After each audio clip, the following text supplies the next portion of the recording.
Paul and it Mescal got got into the his water. ass whooped a lot, and he usually won the battles, but there was a point at which I was like, wouldn't he have, like, some broken bones or something by now? Mm-hmm. Like, wouldn't he be a little There's bit more, no like, he doesn't really, like, there's no good sense of time in this film. none.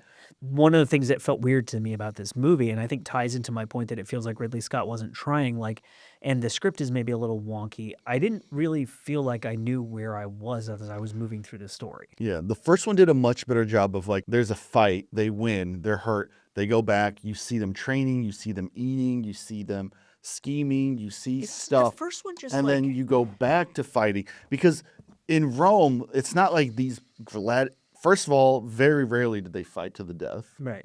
Because if you spend a ton of money to buy a gladiator, you don't want him dying. And then second, you didn't fight like every day. Like, it's impossible. So you'd fight, and then you'd have a bunch of time to rest, recover, train, heal, and then you'd fight. In this film, because you can't see that sense of time, it's like you go from a fight to a couple scenes, and you go to a fight, and a couple scenes, you go to battle. And it's like there's no sense of like, in this time, like a month passed. Well, like, when Paul Mescal is training, and then Denzel takes him to Rome to debut him. Well, it's a shitty training because we don't really see him training. He's Right, but already again, knows how to fight. But we don't really know how much time is passing there, like you say. It's also just like, I saw Spartacus like last year, Well, and I know it's not really fair to compare, but like, I mean, Ridley Scott has made way more movies than Kubrick did. That's true. Right? So maybe it is fair to compare. That movie and the first Gladiator, too, I think has a really good sense of what is the drama in every scene that is compelling these people to behave the way they do,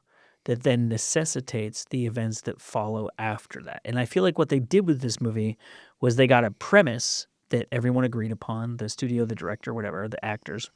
Then they got the plot points. They created a beat sheet or whatever. They did an outline. And they're like, good, everyone agrees upon this.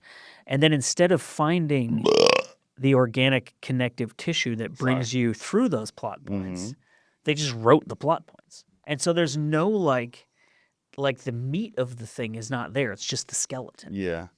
If I was a filmmaker, if I was Ridley Scott in this film, there's two ways I would have dealt with trying to show that there's been some time passing. One is just super cheap, lazy, easy way. 2 months later, whatever. Yeah, just a chyron or text. It's super cheap, lazy, and dumb, but you'd be like, okay, 2 months have passed. It stinks. A little bit. Yeah. The more creative way, I think, would have been like, if he has a fight, make him get wounded or hurt in each fight, because he pretty much does anyway. Show a scene of them wrapping up his bandage, right? And then you cut to, the emperor or some other characters doing their thing, right? And then next time we cut back to Lucius, you take the bandage off and the wound's healed. Or he's got a beard. Right. Or Oh, yeah. But I think if his arm got hurt and then you do a bunch of other scenes And there's that you cut back doctor guy him, too, right? Yeah. the doctor guy's removing, it's like, oh, this is healed up nicely. Yeah. And you'd be like, okay, so it's been like at least a few weeks because this is healed up. He doesn't have that wound. He's good to go. He's got a little stubble. Like, we know some time has passed. You could do that for everything. He can rest up. You can show him in his place of where they live. So eating, doing other stuff. And like small things like that, I think would have been like, it's been some time, because like all these schemes that they're doing, it's like, I need to get my army here and I'm going to betray the emperor. They're not doing it overnight. Like, they're planning these things out over a long period of time. So we need that sense of passage to sort of like understand how these things are working out and to make sense that it's not, just like happening. Like you said, basically it feels like now it's like this scene happens, then this scene happens, then this scene happens, then this scene happens, and then we're here. It's like someone telling you like, and then, Yeah. and then instead of explaining like this is exactly what happened.